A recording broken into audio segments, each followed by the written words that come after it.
Hello everyone. Today I want to talk about your bed. More specifically, about what is living under it. No, it is not a ghost.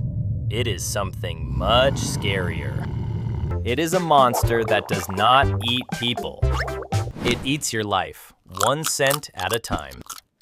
Imagine this. You are a hard worker. You wake up, you drink average coffee, and you sell 8 hours of your soul to a company.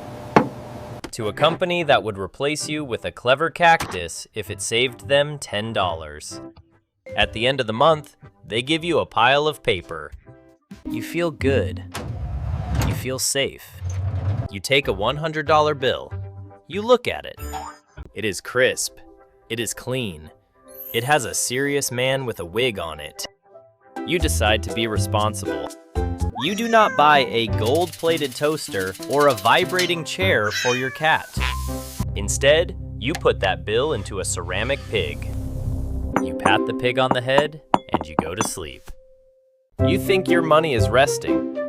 You are wrong. While you are dreaming about a retirement where you finally have time to stare at birds, the monster wakes up. It is invisible. It is silent. And it is very hungry. It crawls out from under the bed, looks at your ceramic pig, and it starts to nibble. It does not eat the ceramic. It does not even eat the paper bill. It eats the promise inside the paper. It eats the power of that money. Let us go back to 1970. If you had $20 in your pocket, you could walk into a grocery store and walk out with enough food to feed a small village, or at least a very large family. You had steak, you had butter, you had dignity. Now, let us bring that same $20 into 2026. You walk into the same store. You look at the steak. The steak laughs at you. You look at the butter. The butter is now a luxury item guarded by a security drone. You walk out with a single bag of chips that is 80% air, and a bottle of water that costs more than gasoline. What happened?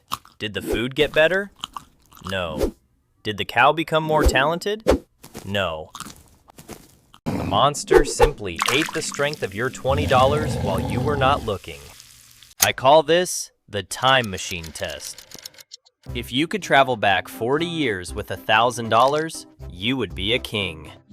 If you stay here, you are just a guy who can barely pay for a transmission repair on a car that smells like old socks.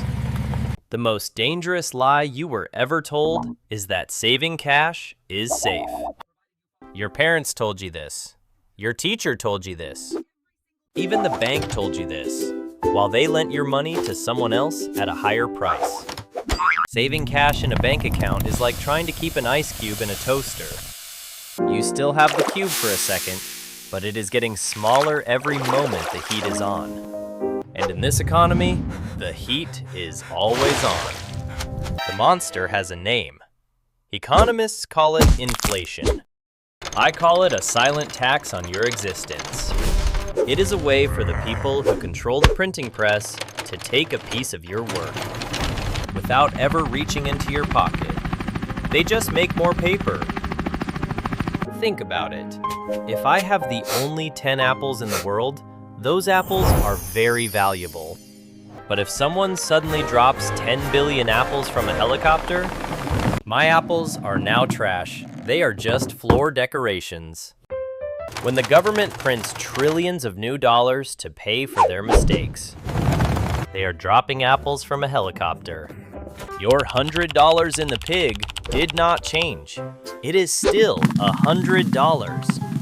But now, it is just 100 apples in a world full of billions.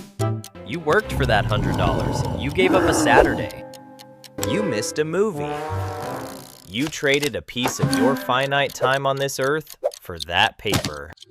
And now, the monster has eaten half of that time while you were sleeping. This is why you can work 40 years, get a gold watch, and still find yourself counting pennies at the pharmacy.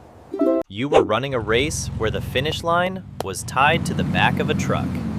A truck driving away from you. So, how do we fight an invisible monster? How do we stop the melting? Most people do the worst thing possible. They work harder. They take a second job. They sell more of their Saturdays. They think that if they just put more ice cubes into the toaster, maybe one will survive. It will not. You are just giving the monster a bigger buffet. Let us look at the winners of this game. The people who do not have monsters under their beds. They do not save money. They own things.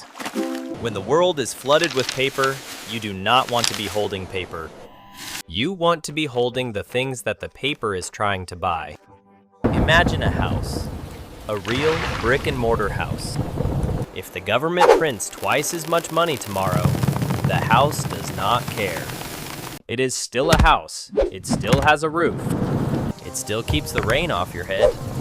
The only difference is that now, people need twice as much of that flimsy paper to take it from you. The house stayed the same. The paper got weaker. This is the secret of the wealthy. They stay on the side of the things that are scarce. Real estate, businesses, gold, and now the digital bullion. But before we get into the escape plan, I have a small request for you. If you are enjoying this realization that your life savings are being eaten by a beast, please hit the like button and subscribe to Digital Bullion. It tells the algorithm that you prefer the cold, hard truth over comfortable lies. Also, leave a comment saying, "I am awake," so I know who is actually paying attention. It helps us keep the lights on so we can continue pointing out the obvious. Now, back to the tragedy. The reason you are not rich is because you are playing a game designed for you to lose. The system needs you to keep working. It needs you to keep saving. It needs you to keep borrowing. When you buy a car on credit, you are not just buying a machine with wheels. You are buying a ball and chain. You are promising the monster that you will work for the next 5 years, just to pay for the privilege of sitting in traffic. The monster loves debt even more than it loves savings. Why? Because debt is just negative time. You are spending money today that you have not even earned yet. You are selling your future Saturdays before they even happen. To win, you must stop being a collector of currency and start being an owner of assets. What is an asset? It is anything that the monster cannot nibble on. It is something that has value because it is useful, or because there is not much of it. Gold has been the classic answer for thousands of years. Why? Because you cannot print gold. You cannot click a button in a central bank and make 1 billion tons of gold appear out of thin air. And in this new era, we have Bitcoin, digital bullion. It is a mathematical fortress. There will only ever be 21 million. No king, no president, and no monster under your bed can change that number.